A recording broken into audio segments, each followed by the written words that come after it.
I want you to think back to the first time you ever remember being truly afraid. What was it? Does it stick with you today? This is the sort of thing that we talk about on the House of Asher. Won't you join us?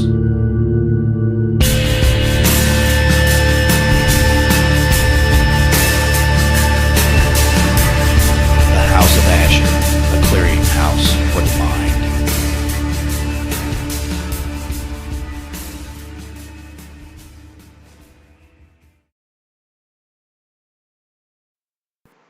Hey, welcome back to the House of Asher. I'm your host, Steve Asher. I think most of us have probably heard, especially in this area of the counties of Kentucky and stuff, about Elsewhere, Kentucky. It's a town that basically disappeared. It's something supposedly really dark happened. There was a writer from Nashville, I believe his name was Seamus Coffey, and he had put this story together apparently, and supposedly it was work of pure fiction. And, you know, it's one of these things where sometimes you take a little element of truth and then you put it kind of into a story to where it's sort of believable, and that really makes the best type of urban legends and folklore, the ones that seems to hold on the longest. So what I did is I had spoke to some people, and in my processes of trying to find out if this place actually existed, because I couldn't find it, I really couldn't find anything tangible that I could nail it down to. I didn't find any crime scene reports, because they talked about poisoning of children and some really dark stuff, and hangings of a teacher hung herself after they poisoned children, and kids running around with machetes. It was a really bad spot. And by the 1950s, apparently the place was abandoned, and at that time, apparently there had been standing buildings, and the town was sort of abandoned just for the fact of just such a dark place. They took the name off the map, took it all, and it just kind of became a non-place. We did not speak of it anymore.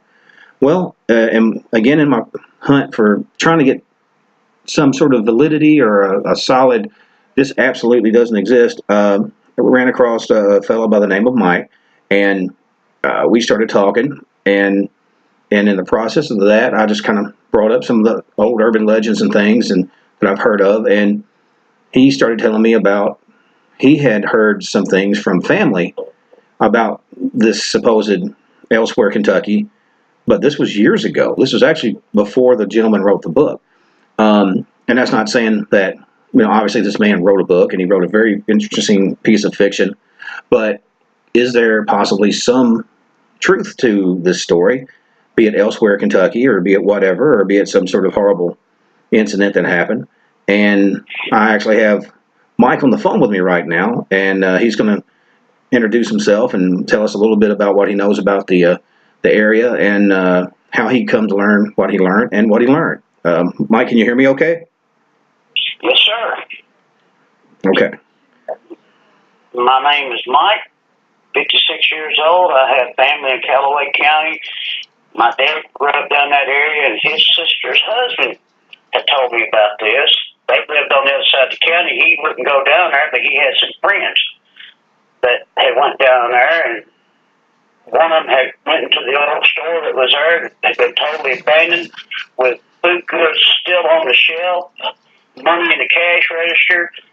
He said he turned to look, a shadow come across the door, and he wouldn't stand in there no more, but it did come a major thunderstorm at that time, and his car was like a half mile to a mile away, so he wasn't going nowhere, and he walked towards the school, and it was deserted, books still laying on the desk, and he finally quit raining. He went back and done some research, found out the teacher had baked a cake and poisoned it to get rid of the kids. One boy ran out of the building, and all the other kids was put in the basement, storm shelter, cold cellar, whatever you want to call it. Right. And him and some friends went back and started to go in, and one boy just disappeared and through the floor, and they went down in the basement, seeing all these skeletons and bones of people laying there, and he never did find his friend again, and him and the other boy left like crazy, but of course I would have too. Sure. So they just disappeared from my eyes.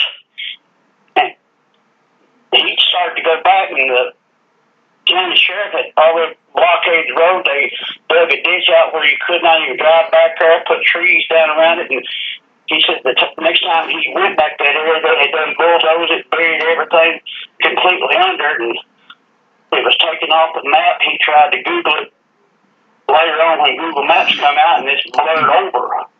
And this is supposed to happen on Highway 283 in Callaway County down on the lakes. Of course, that time period was between the rivers when it was getting flooded out, so there have been a lot of stories from that area. Right. But my uncle swore up and down. He said, look, I wouldn't go down there. I'd go past the road, and it was just scary just to drive past the road. So he wouldn't even think about going back there, but he had heard stories from his friends. Some of his family had heard about it. He lived on the other end of the county. And summer before last, I was down that area and tried to find it, and I couldn't find nothing. Well, let me ask you something right quick. Now, Yes, sir. now your uncle, two things. Now, like I said, is he pretty straight arrow? I mean, he's not one to dream up stories. I mean, No, he don't just tell ghost stories. We tell him ghost stories. He's pretty straight. I mean, he's an old farmer, and he believed a man's word was his bond, if you know what I mean. okay. Now, also, now the time that he was going down there. Now, this story come out, if I'm not mistaken, in 2000s, mid to early 2000s, I believe.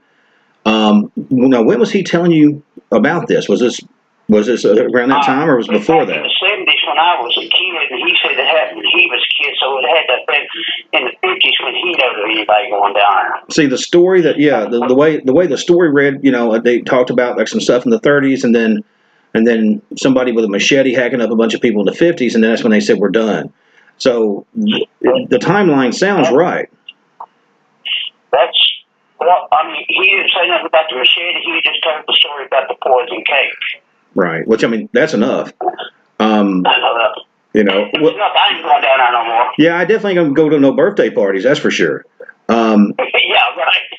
But what I'm trying to figure out is, and like I said, when I'm talking about this is not saying anything negative against that writer, because he wrote a great story. And like I said, and even if even if you told me, oh well, it's old Hamtown or something, and it wasn't actually elsewhere, but that story actually happened there. But you're saying the name of the town actually was Elsewhere, or is that the original name? That was the original name of it, from everything I could gather from my uncle. Wow. That's really wild, because like you said, that's 50 years prior to all that. And that's what's really got me, because there are a lot of people that will go, oh no, well, I remember my grandma, or like you said, somebody swearing up and down, yeah, there used to be a town. They may not knew the extent of the story, but they would say, yes, sir, there was a town. And that's common here, like you said, especially if it's around LBL in that area, when TVA come through, did a land grab, knocked everything down, and ran water through here and ran poles through here, which I'm not sure what they did up there after they knocked it down. I guess they just bulldozed it and left a pile of dirt, right? That's what I had found out. I mean, there's places you can't even get back in there now because of water. So maybe it's underwater at this point. Yeah, hey, I don't know, and I'm not going to scoop at it. No, I'm not with that either. Well, yeah, like I said, that's what really got me curious, because we kind of talked, and it's like, yeah, it might be something kind of neat to check out. There's always little urban legends and things like that, and it just struck me on, because like you said, I never expected you to go, yeah, no, this is supposed to be a true story, and this is something that come from years ago. So, I really don't know what to think. I don't think that your uncle's just telling tall tales necessarily. And I just know that obviously the writer, the way, because maybe he put the part with the machete and added that extra little bits, which, I've reported on folklore and stuff like that, and kind of paraphrased it and added my own stuff to it. So that's just all part of writing. But yeah, I don't know. Like I said, I wasn't there at the time. Wasn't even thought of at the time all that happened. But my uncle, he's 80-something years old, and he told me about it when I was younger. We'd sit in his house and just be talking. Him and my dad talked about it, and of course I remember that. And then I went back a couple or 3 years ago and asked him about it again, and he said, Yeah, but I don't really want to talk about it now because I still have nightmares from it. Well, I mean, and like I said, that's telling. There was another page. I think I saw it on. There was a retelling. There was a lady that goes has a YouTube page and goes by the name of Black Eyed Blonde, and she covers a lot of folklore and creepy oddball things, and which I really liked the way she told it. It was and so I was contacting her about it, and I said, well, hey, I know of a fellow that supposedly knows some more about it. And they were like, well, look, it's a work of fiction. I know the author, here's the stories and stuff. And I'm like, well, yeah, but there's also supposedly some basis to it on some level. But you're saying there actually is a town.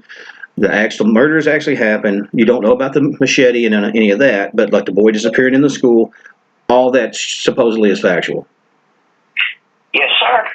I mean, behind any work of fiction, there's still a grain of truth somewhere. So something had to have happened. Right. Well, that's what I'm saying. I mean, I think that's why it struck a chord because, like you said, because everyone's like, oh, yeah, I talked to my grandma or I talked to my great uncle, and they were saying, well, yeah, there was some towns in that area that disappeared either under the water or, just like, well, look at Old Edival and Old Catawba right there by the prison.